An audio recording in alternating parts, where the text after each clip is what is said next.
Peace and good evening. I'd like to welcome you back to another edition of the Foul Playland. As always, I am Sir Foul Player of Brooklyn, coming at you from my new venture called Behold. This is a lot later. I'm not meaning to play that music in the background.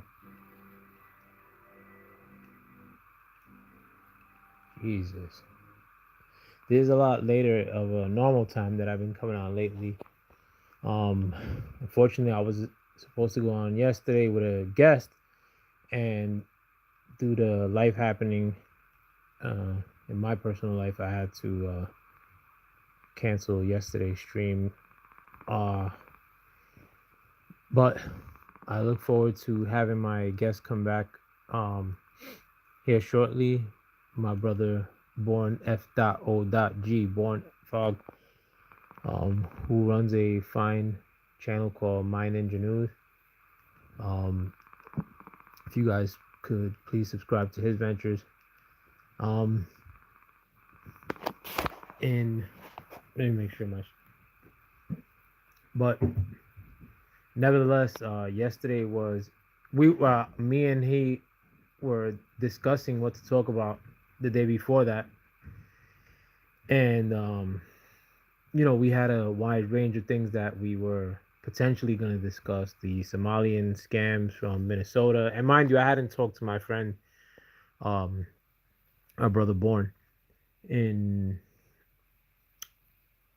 pre Charlie Kirk getting assassinated. Let's say, because we were talking about that yesterday. Every time I talk to him, it's like we got to play catch up on things that are happening in the world or in life.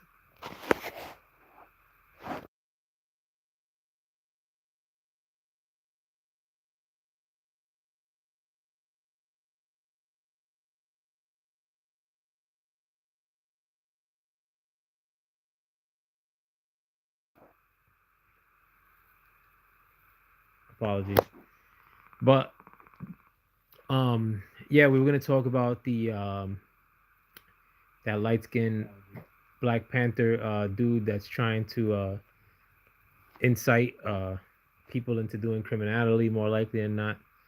Um, we were also considering, like I said, talking about the Minnesota Somali fraud, the Don Lemon um, doing that impromptu uh, church protest, which might get him arrested.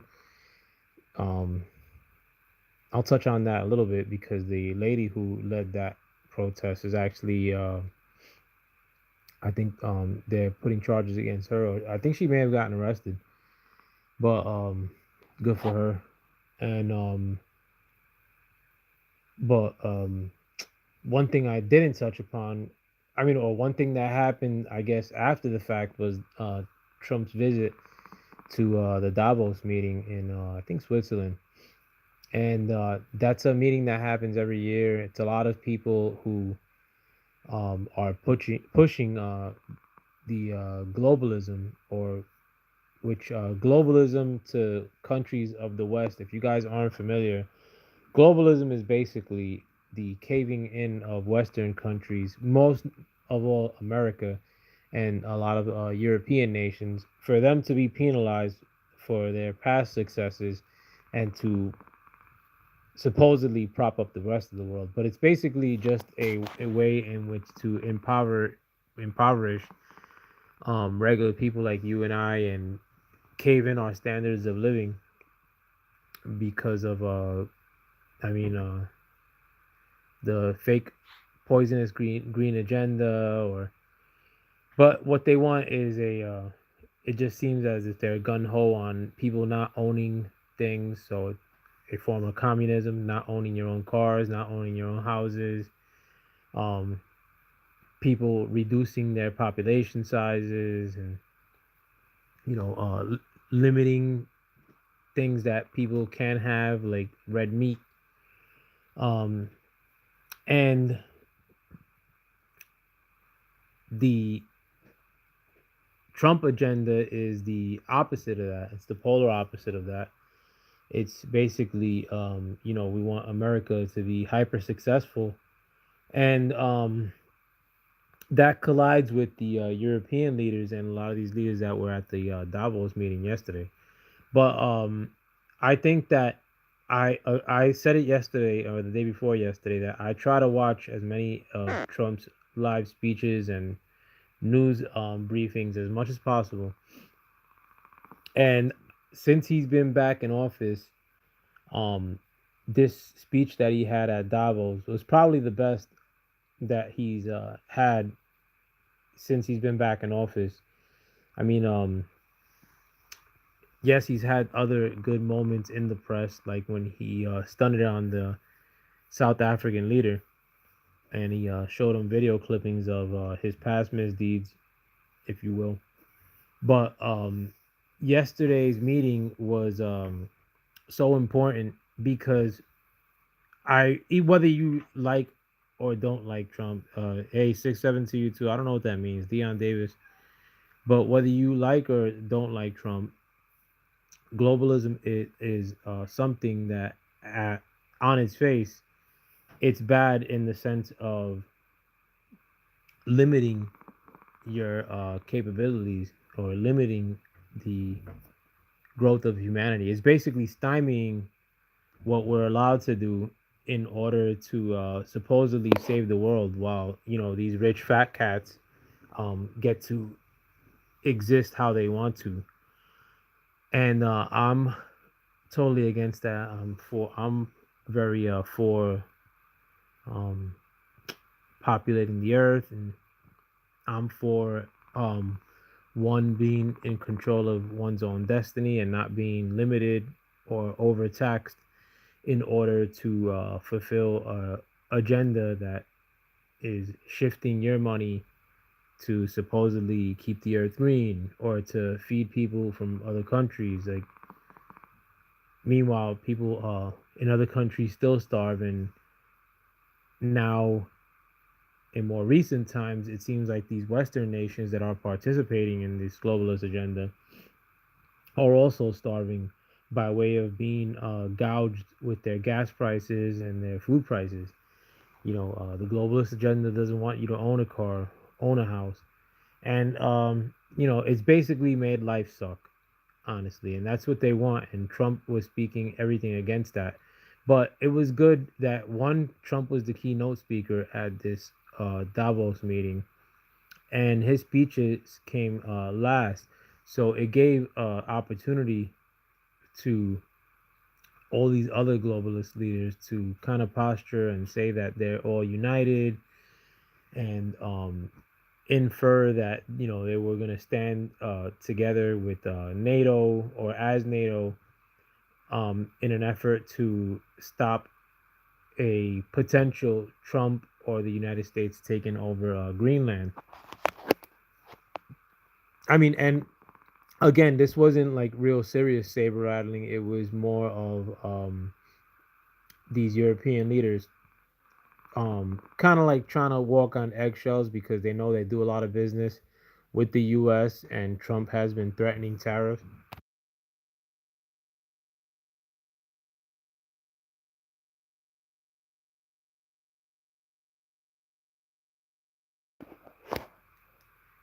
Um so it basically was a lot of threats made by these leaders.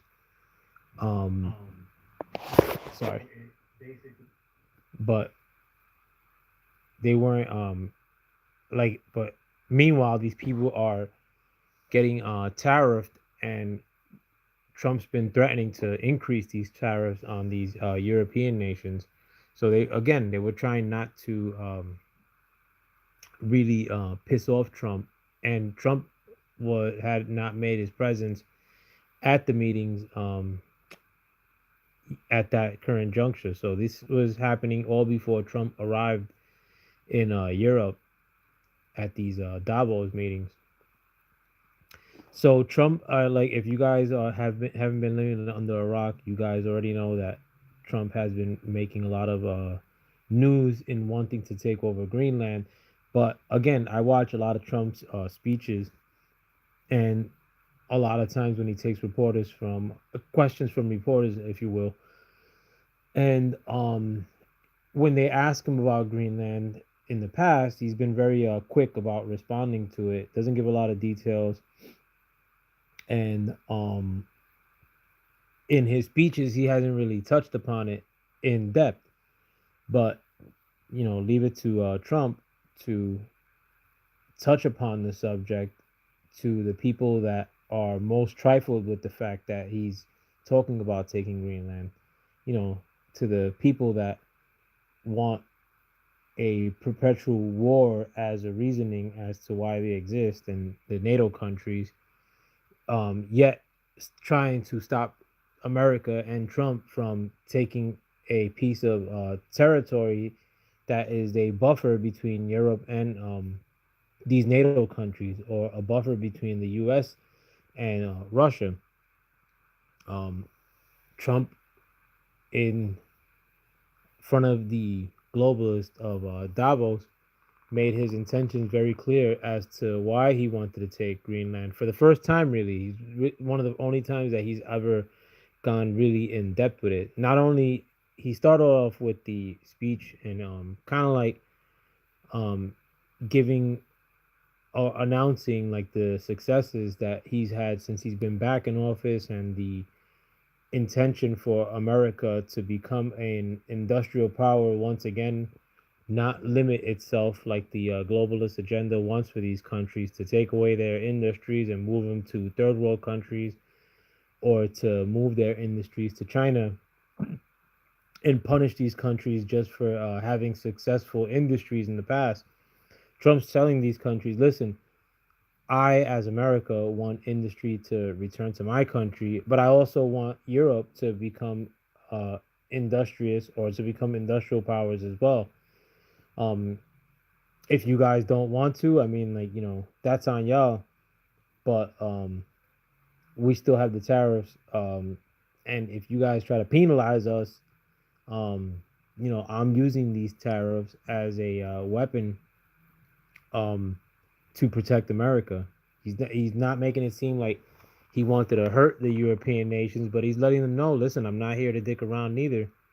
You guys mess with us, and my tariffs will break your nation, um, whether individually or as a collective. It For some reason, President Macron of France was there, and he was wearing sunglasses, which was weird. He probably got smacked by his husband. I mean, his wife.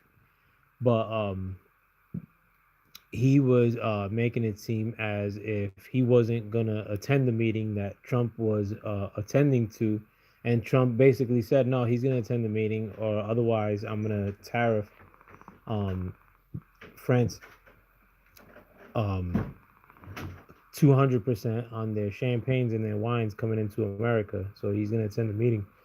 So he's basically making played Macron like a fiddle. It's not like Trump tries to do a sleight of hand on these European nations anymore, or all these nations that he negotiates with. He's basically telling them up front, listen, like, America's not here to be the dummy any longer.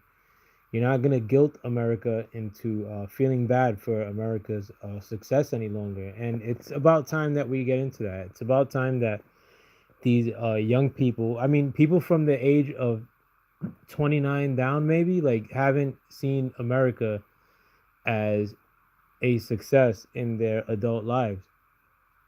They've seen an America that's either caught up in tribalism and feeling guilty over racisms, or just a bunch of bullshit that really, at the end of the day, gets America nowhere. It's an endless debate.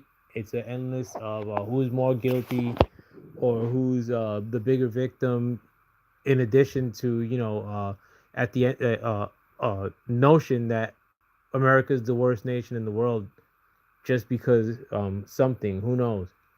And whether you like Trump or not, I mean, like, here to he's announcing that he's just gonna push America forward.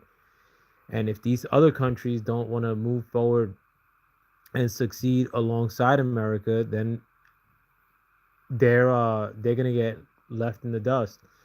But at the end of the day, like for America's security, um, he's taking Greenland because America needs to take Greenland. He made it known that in order to protect the hemisphere of America, that the Golden Dome, which is a satellite or missile system that thwarts any incoming attacks towards America, that that system would need to be installed in Greenland in order for it to be most effective. And a lot of these nations did a lot of posturing, making it seem as if this deal is not going to happen. There's been reportedly a rumor that Trump is or America is looking to offer it Denmark, who controls Greenland at this current juncture. Greenland is not an independent nation right now. They're a vassal or a property of Denmark.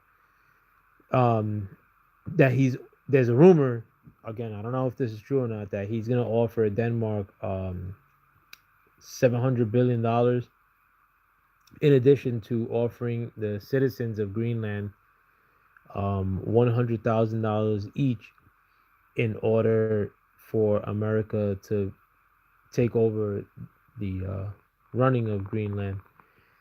And if that's the case, Denmark isn't gonna front on that kind of money. I mean, like right now, America is basically financing the European Union existence. The European Union makes nothing. The European Union, their only product is importing migration into their countries. Their only product is importing Arabs and Africans into European nations. It's got them nowhere. They don't got nothing to make that we need. Um, Trump's deals since he's been in office is basically giving a leg for the European Union's economies and their existence to continue. But they're on their last gaps. If America turns their back on the European Union and their countries, they're all done. The European Union is basically a stymieing of these nations that are part of the EU. Um, and it gives them no real benefit. If Trump starts negotiating with these nations as individuals, like he's doing with Italy currently, like he does with Turkey many times, these nations are probably like one step away from moving away from the EU right now. You know, even a nation like Poland, Poland is not for importing migration like the rest of the European countries are doing actively. So I say that to say that if Trump one chooses to pull the plug on financing anything to do with the European Union and picks and chooses which countries that he wants to do business with or that America wants to do business with from here on out, it's basically gonna destroy the European Union, and it might destroy NATO in the process. You know, NATO countries right now are making it seem as if their modus operandi is to contend against Russia, all while still buying Russian oil at a time when they are conducting what seems as if proxy war against Russia by way of Russia versus Ukraine. I mean, and that war is probably on its last gasp as well. But their existence or their reason for existence, as far as NATO goes, is to act as a deterrent against Russia, which was kind of like the popular reasoning or the popular rivalry, Russia versus U.S. or Russia versus the European countries, and it gave reason to NATO existence, i.e., like the United States and the UK, France, and all these European countries to have a coalition of nations that was collectivizing in order to stop the potential Russian incursion. But that's thinking, that kind of thinking is from the 50s, and in the 2000s, I mean, like, it really doesn't interest America especially. And if the European Union, whose many nations are really close to Russia, really feared Russia, then why not supply the United States, the strongest nation of the NATO nations, with Greenland, which is basically a block of ice with 50,000 people living within it, um, as a deterrent or a buffer that would not only help the U.S. deter Russia, but it would also help the European Union deter Russia as well.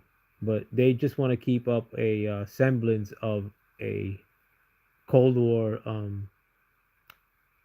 into the 2030s and beyond, and impoverish their nations at the same time, and also every one of these countries that are part of NATO, with the exception of Poland for now, has big problems in terms of mass migrations. And it would probably take 1 decade for Poland to start doing the same things that, in terms of mass migrations into their nations. Wouldn't surprise me if it's already happening in Turkey, let's say. But right now, I get, like, again, I've said it in past live streams, that we're entering into the future in 2026. It didn't feel that way in 2025, but certainly feels that way in 2026, beyond the shadow of a doubt. Um, New technology, um, these industries that are entering into America are gonna leap us into the future. When you talk about AI, which I oppose AI, like, I don't trust it, but America is gonna be the king of AI.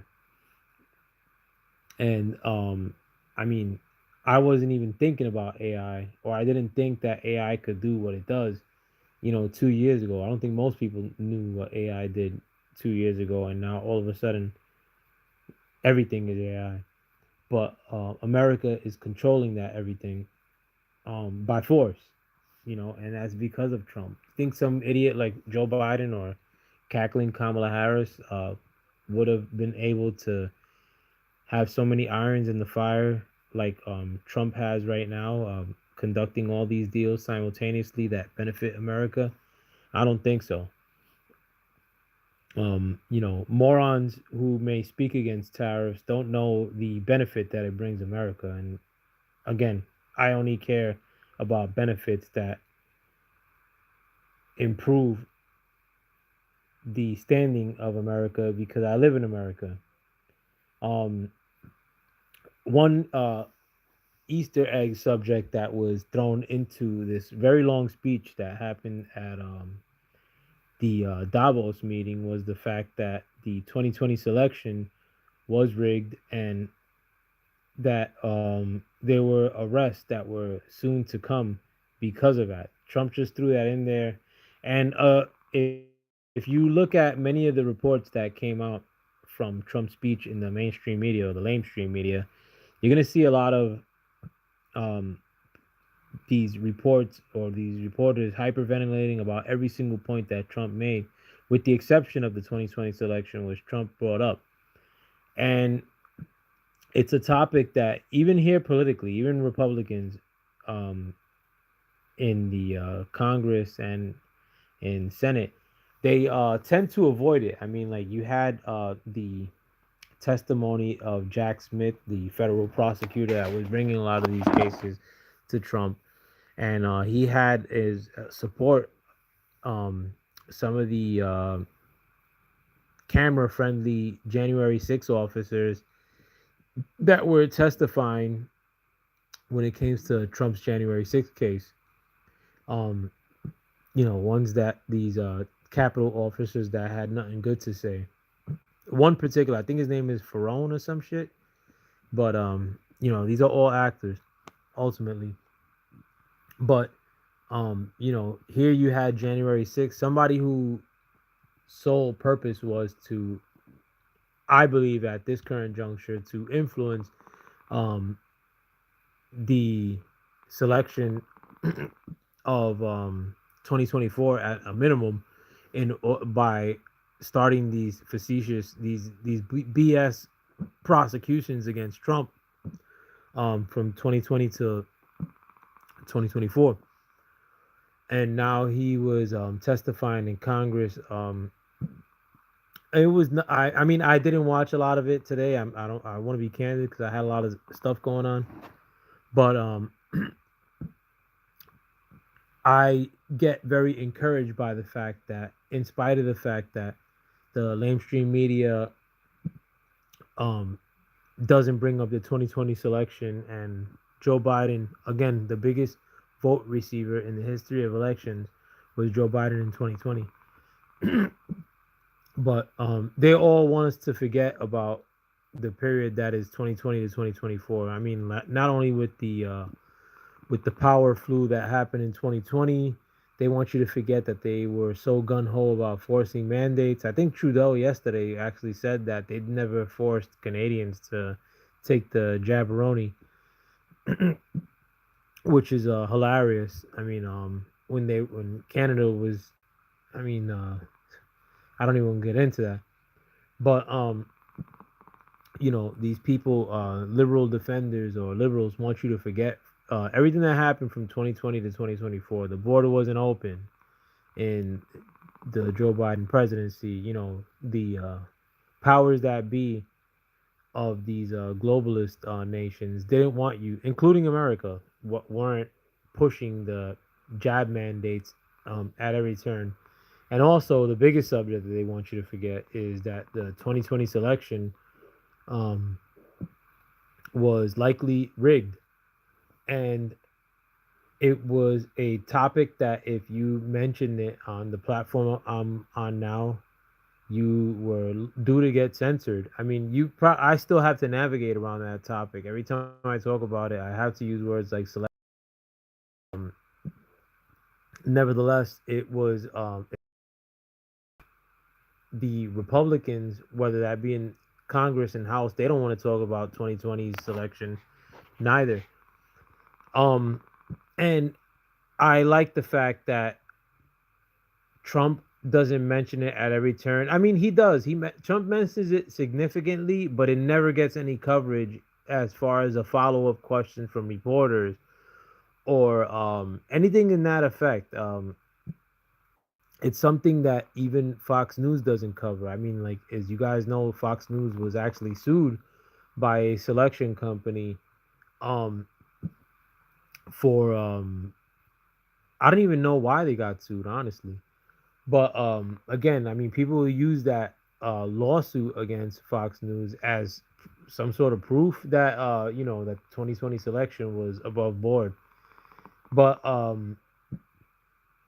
I believe that Trump bringing it up at this Davos meeting was great, because I believe it's one of the first times that he actually said that arrest warrants or arrests were going to be made in reference to the 2020 selection. I'm pretty sure. I mean, one could only conclude that what he's intending to say is that arrest warrants are on their way in terms of the 2020 selection, because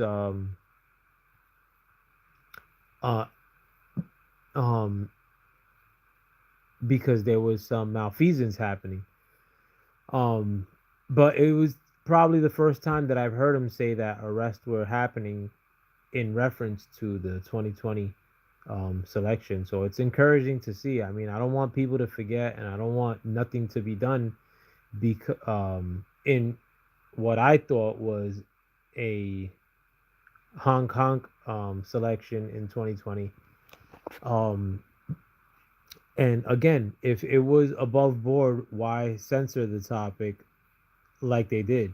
I mean, I believe that the lawsuit that Fox News took on in terms of the 2020 Hong Kong was basically a way to make people shut up. I don't trust Fox News. I think Fox News is owned by the same globalists that own CNN. Um, But you sue Fox News. I think they got sued for like 700 million or some crazy number. Like I mean, like a selection company gets to sue Fox News. In addition to every mainstream media um corporation is reading from the same script that, oh well, all these cases were brought up and were dismissed, so it has to be above board. Oh, Fox News got sued, because they did the mistake of trying to say that something was wrong with 2020. All these things about moving on from 2020, all these things making it seem as if Joe Biden, who didn't campaign and who's a moron. Joe Biden's been a moron. Even when he was Obama's vice president, Joe Biden's always been a racist, no good, politicien, slicking politician. Racist, bigot, accused of many misdeeds with women, accused of things with his own children. He's just slime. And somehow, Trump, who didn't lose any support virtually from 2016 to 2020, Trump's base remained his base. And in fact, I believe that Trump actually gained people in his base from 2020 leading into 2016 leading into 2020, because I, for one, was one of those people. I didn't like Trump in 2016. I mean, but by 2020, I mean, I knew what Trump was up against. I knew that there was likely going to be some honk happening in the 2020 selection. Hi to you, Julian. Julian 42 Salinas. Hi. So I was rooting for him in 2020, and for again Trump not to lose any semblance of what was already established as a really strong base. I hope Urgent doing well. I hope you're doing well. No, it's all good. I got what you were saying, Julian. But thank you for coming through. Um, Someone who didn't lose any bit of his base in Trump from 2020 to from 2016 to 2020, to not only lose but for his opposition in Joe Biden, somebody who was extremely unpopular, to be able to garner the most votes of all time, and nobody was allowed to question it. Um, it makes it seem more suspicious that the censoring of the topic was happening at mass. I'm sorry I have to go, but I'll sub to you. Thank you, Julian. But it makes the topic that much more questionable. Again, I mean, and people since 2020, I mean, that's regarding all subjects, whether that be the jab, COVID, or people are, for some reason, I think people's brains have shifted. Well, at least morons. Um, a lot of people can't walk and chew bubblegum since 2020, and they tend to not question things any longer. I don't know what's happened to humanity in that time period. I don't know if COVID messed everybody up or the jab or who knows, but it seems to be like that people are operating like NPCs, like from that period and up until now. I mean, like you bring certain things up and people look at you as if you have a wiener on your head. Um, it just doesn't seem like they've given any of these things any additional thought since they took place. Mind you, I mean, like people being plugged in with experimental medicines like during that time, and um, being told that things are safe and effective, and people reluctantly in many cases took these things. And I mean, now in 2026 they just want to move on and forget that it all happened. I mean, like and the 2020 selection is within that same vein. But with that, I'm gonna be cutting the stream at this point. Glad that Trump made the announcement regarding potentially arrest happening in 2020. or in reference to the 2020 selection, put pressure on the weak ass Republican Party. The Republicans are a weak ass party. The liberals, I mean, in spite of the fact that Democrats are a bunch of are a blob, but it's one blob that all moves together. I mean, like the Republicans are a bunch of look good while losing losers. And Trump is not a Republican in that sense. Trump, I think, should whip the Republican Party into shape. Get down with MAGA or get voted out. Become an enemy of this new party. I wish Trump broke the Republican Party into a million pieces and makes it known that if you're not part of this new MAGA thing, you're out. And no better time than now to do it. I mean, if we get to a point, hopefully by the midterms, in which there'll be a requirement for voter ID, the game's over. Nobody's voting for Democrats at the frequency that people are saying that they do. There's not one thing that most of these tribalized, people that hate Trump, that are probably the only part of the liberal base that's remaining right now, Trump haters. There's not one thing that they could tell you that they like about liberals or what policies they enjoy. It's basically, oh, I'm against like deporting, people or some shit, but they can't tell you something that they're for. They'll just tell you things that they're against that Trump does. And when you have a party like that, the Democrat Party as it currently stands, which is basically a party of Trump bad, Trump bad, Trump bad, and you have nothing to offer, um, that means that you really have no impetus for people to go out and vote for you. And again, I think a lot of these selections are funky. Um, and if you require voter ID in order to vote, um, then the jig is up. The game's over. I could see these people really trying to cause some sort of havoc in America because their last trick is folded up. And in spite of the fact that you have a fractioned Republican Party, because I mean, be frank, I mean, there's probably a ton of corrupt Republicans, just like every Democrat for the most part is corrupted and enriching themselves. Then you may have people fronting even in the Republican Party in terms of trying to pass voter ID at a federal level or voter ID in order to vote. But again, it's good that Trump is such a powerful politician and no shit taking politician. And if there's one thing that he has to get passed, or one agenda that he has to push, it's definitely voter ID. And with that, I hope you guys have a wonderful rest of your evening.